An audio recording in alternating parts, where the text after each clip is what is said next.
तो बच्चों इस वीडियो में क्लास 9 सब्जेक्ट मेंटल मैथ्स जो कि सेशन 2024-25 के लिए प्रोवाइड किया गया है के चैप्टर 3 के आगे क्वेश्चन को सॉल्व करेंगे। चैप्टर 3 था आपका निर्देशांक ज्यामिति। ठीक है, यहाँ से आप देख सकते हो निर्देशांक ज्यामिति चैप्टर 3। तो आज हम क्वेश्चन नंबर 26 से सॉल्व करेंगे। बाकी क्वेश्चन नंबर 21 to 25 के लिए चैनल पर या फिर कमेंट में देख सकते हो, अपलोड है। ठीक है, तो ध्यान से देख लो क्वेश्चन को। क्वेश्चन नंबर 26 है, एक बिंदु P थर्ड चतुर्थांश में है। तो सबसे पहले देखो ध्यान से आंसर नंबर 26। चतुर्थांश आपके होते हैं 4। ठीक है, ये हो गया एक्स एक्सिस, ये वाई एक्सिस है। तो थर्ड चतुर्थांश में है, फर्स्ट ये होता है, सेकंड ये होता है, थर्ड ये होता है, फोर्थ ये होता है। फर्स्ट में दोनों प्लस होते हैं, सेकंड में माइनस प्लस होता है, और थर्ड में दोनों माइनस होते हैं, और फोर्थ में प्लस माइनस होता है। ठीक है, ध्यान रखना। तो कह रहा है कि यदि P की कोटि उसके भुज से बड़ा पूर्णांक है और P का भुज -2 है, तो सबसे पहले समझो भुज होता है x और दे रखे हैं कितना -2। यहाँ पर लिखे हैं P का भुज -2 है। ठीक है, P के निर्देशांक निकालने हैं। ठीक है, तो ध्यान से देखो कोटि हमारा होता है y, क्या होता है y। ठीक है, ध्यान रखना, और कोटि हमको निकालना है। तो भुज है -2 और तीसरे चतुर्थांश में है, तो मतलब इधर होगा। मान लो ये -1 है, ये -2 है, ये -3 है। इसी प्रकार y अक्ष पर -1 -2 -3। तो x पर पता है -2 है, तीसरा चतुर्थांश है। क्वेश्चन में बोला गया P जो बिंदु है वो थर्ड चतुर्थांश में स्थित है, इसी में है। तो x भी माइनस होगा, y भी माइनस होगा। तो y हमको पता करना है, लेकिन शर्त क्या है, P की कोटि जो P बिंदु है उसकी कोटि उसके भुज से बड़ा पूर्णांक है। ध्यान से देखो, ये होता है मूल बिंदु, यहाँ पर दोनों 0 0 होते हैं। और अगर भुज -2 है तो -2 से बड़ा क्या है, -1 ही हो सकता है, इसके अलावा तो कोई चांस नहीं है। ध्यान समझो। अब जैसे मान लो 0 -1 -2, आपसे कोई पूछेगा कि -2 से बड़ा यहाँ पर कौन सा नंबर है, तो केवल एक है -1, आगे तो 0 है, इधर और छोटा है। तो ध्यान रखना, तो y क्या निकलेगा, -1, ध्यान रखना। ठीक है, तो P बिंदु के निर्देशांक क्या हो जाएंगे, P बिंदु के निर्देशांक पहले x लिखते हैं -2 और यहाँ पर हो जाएगा -1।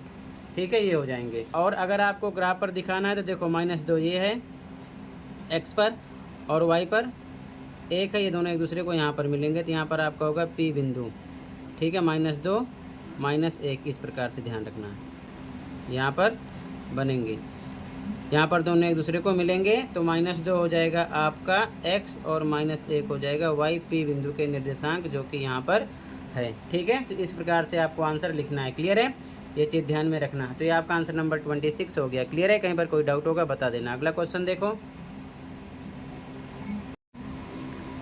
अगला देखो क्वेश्चन नंबर 27, दिए गए कार्तीय तल के अनुसार निम्न के निर्देशांक बताइए, ABCDEFGH। ठीक है, यहाँ पर आपको फोकस करना है इस डायग्राम पर। ठीक है, तो यहाँ पर आपको फोकस करना, ध्यान से देखो।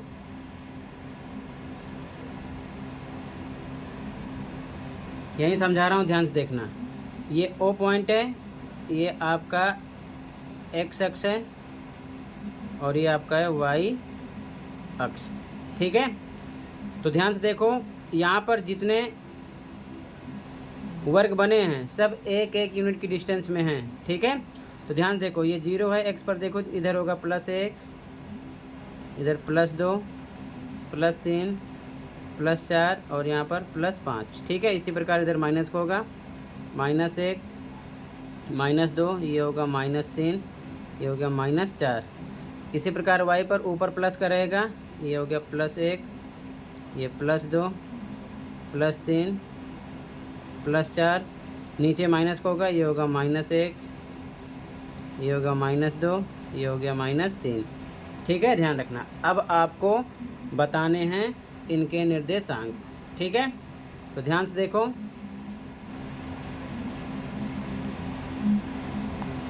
सबसे पहले ए पॉइंट है, ठीक है।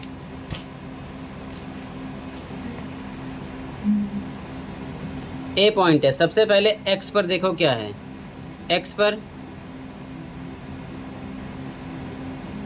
ए पॉइंट है, एक्स पर देखो, एक्स पर है 3 और वाई पर देखो कितना 2 है, तो ये हो गया 3,2। ठीक है, तो लिखोगे 3,2। आप ग्राफ पर भी बना सकते हो। अगला बी पॉइंट के निर्देशांक बी पर देखो। पहले देखो एक्स पर कितना है, यहाँ पर 5 है, फिर एक्स पहले लिखते हैं हमेशा, और इधर देखो 4 पर है। ठीक है, मिल रहा है, तो 5,4 ही हो गया। बी पॉइंट के निर्देशांक हो जाएंगे 5,4। ठीक है, अगला देखो सी पॉइंट। सी यहाँ पर है, ध्यान से देखो, ये पॉइंट है, तो एक्स पर कितना है, -1, इधर -1 है, और वाई पर कितना है, +3, ये हो जाएगा -1, +3। ठीक है, ये कोमा ध्यान रखना, -1, +3। ठीक है, इधर देख लो, साफ साफ लिख दे रहा हूँ, -1, 3। ठीक है, यहाँ समझ में ना आए तो ध्यान रखना, इधर मैंने लिख दिया। ठीक है, अगला देखो डी। डी पर आ जाओ। सबसे पहले एक्स पर देखो -4 है, वाई पर कितना है, +1, -4 +1, ये हो गया -4 +1। ये कौन सा पॉइंट हो गया आपका, ये हो गया पॉइंट नंबर डी। ठीक है, अगला देखो ई। ई पॉइंट ये है, तो एक्स पर क्या है, +5, तो पहले एक्स का ही लिखते हैं। ई पर है, एक्स पर +5, वाई कुछ नहीं है, 0 लगा दो। ठीक है ना, ये हो जाएगा 5,0 ई बिंदु के निर्देशांक। ठीक है, अगला देखो एफ, यहाँ पर है, तो देखो ये कहाँ पर है, वाई पर है, तो पहले हम एक्स का लिखते हैं। वाई पर तो आपको पता चल गया, -1, -2, -3 है। ठीक है, तो वाई पर -3 लिख दिया, लेकिन एक्स कुछ नहीं है, तो 0 लिखेंगे, और पहले हम लिखते हैं हमेशा एक्स, तो 0, -3। ठीक है, ये हो जाएगा। क्लियर है, अगला देखो जी। ध्यान से देखो, एक्स पर पहले देखो, तो ये इधर है ये। ठीक है ना, -3, और वाई पर भी देखो -3 है, एक्स पर भी -3, वाई पर भी -3, तो -3, -3। तो ये हो जाएंगे इनके निर्देशांक। ठीक है, ए बिंदु, बी बिंदु, सी बिंदु, डी बिंदु, ई बिंदु, एफ बिंदु, जी बिंदु, जितने बिंदु हैं सबके निर्देशांक इस प्रकार से आपको लिखने हैं, और क्वेश्चन में यही आपसे पूछा गया था। ठीक है, ये आपका हो जाएगा क्वेश्चन नंबर 27 का आंसर। सभी बिंदुओं के निर्देशांक हो जाएंगे ए, बी, सी, डी, ई, एफ, जी। इस प्रकार से आप ऐसे समझ लो, या फिर ग्राफ पर भी बना सकते हो, ये चीज़ ध्यान में रखना है। क्लियर है, अगला क्वेश्चन देखो, कहीं पर डाउट होगा बता देना। अब अगला क्वेश्चन देख लो, क्वेश्चन नंबर 28। ध्यान से देखो, बिंदुओं ए, बी, सी, डी को मिलाइए और निम्न के उत्तर दीजिए। तो सबसे पहले हमें ए, बी, सी, डी मिलाना है। ठीक है, क्या करना है, मिलाना है।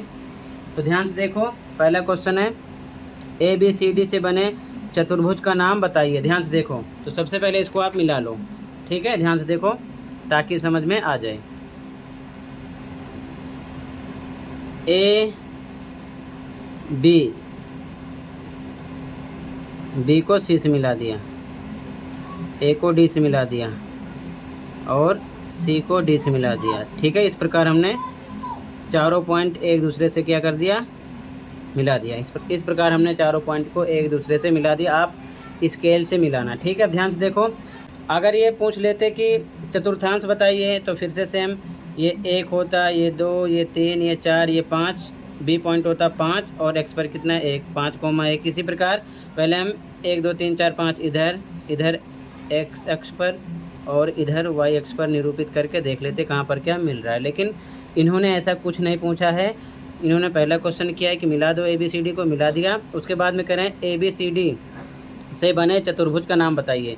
तो ये बना क्या, तो सबसे पहले हमें इसकी डिस्टेंस पता करनी है। ध्यान से देखो, ए, बी की बात करें तो यहाँ पर ए से लेकर ये 1 यूनिट, 2, 3, 4, 5, 6, 7, 8, और ये 9, और ये 10, तो मतलब 10 यूनिट है ए, बी। इसी प्रकार सी, डी देखो, यहाँ से 1, 2, 3, 4, 5, 6, 7, 8, 9, और ये 10 यूनिट ए भी है। ठीक है, अब बी सी देख लेते हैं। बी से देखो 1 यूनिट, 2, और ये 3 यूनिट है। इसी प्रकार AD देख लो, 1 यूनिट, 2 यूनिट, 3 यूनिट। ठीक है, तो क्या समझ में आया? आमने सामने की साइड इक्वल है, 3 ये है तो 3 ये भी है, 10 ये है तो 10 ये भी है, तो ये बन गया आयत। तो फर्स्ट क्वेश्चन में करें ABC और D से बने चतुर्भुज का नाम बताइए, तो क्या बनेगा? आयत। ठीक है, तो यहाँ पर फर्स्ट के आंसर में लिख दोगे आप, क्या बन गया ये? आयत, क्योंकि आयत की यानी रेक्टेंगल की आमने सामने की भुजाएं बराबर होती हैं। ठीक है, अगला क्वेश्चन करें चतुर्भुज ABCD का क्षेत्रफल ज्ञात कीजिए। तो यहाँ देखो ध्यान से, क्षेत्रफल निकालना है। तो बच्चों क्षेत्रफल के लिए आकृति का पता चल गया, आकृति कौन सी है? आयत। तो हम यहाँ पर लिखेंगे आयत का क्षेत्रफल, आयत का क्षेत्रफल। फॉर्मूला होता है L इंटू बी, यानी कि लंबाई गुणे चौड़ाई। ठीक है, क्या होता है? लंबाई गुणे चौड़ाई। तो यहाँ पर लिख दिया L इंटू बी। अब आगे इसकी वैल्यू पुट करेंगे, इक्वल लगा दिया L कितना है? 10 रख दिया, B कितना है? 3। अब आपस में इनका मल्टीप्लाई करो, कितना आ जाएगा? 30। और वर्ग इकाई लिख सकते हो या फिर यूनिट स्क्वायर, आपकी मर्जी है। ठीक है, तो लिख दिया यूनिट स्क्वायर या फिर वर्ग इकाई लिख दो, आपकी मर्जी है। ठीक है, तो ये हो जाएगा आंसर नंबर 28 का फर्स्ट इसमें आयत लिखना है, और सेकंड क्षेत्रफल के लिए हमें पता चल गया आयत है। तो आयत के क्षेत्रफल का फॉर्मूला लगा दो, लंबाई गुणे चौड़ाई, यानी L इंटू बी, लंबाई 10, चौड़ाई 3, 10 गुणे 3, तो 30 यूनिट स्क्वायर या फिर 30 वर्ग इकाई लिख सकते हो, आपकी मर्जी है। आंसर नंबर 28 कंप्लीट हो जाएगा। ठीक है, क्लियर है? तो आज की वीडियो में टोटल मैंने 26, 27 एंड 28 3 क्वेश्चन डिस्कस किए। बाकी के क्वेश्चन अगली वीडियो में प्रोवाइड करूंगा। कहीं पर कोई डाउट है कमेंट कर सकते हो। मिलते हैं अगली वीडियो में। Thank you for watching and take care.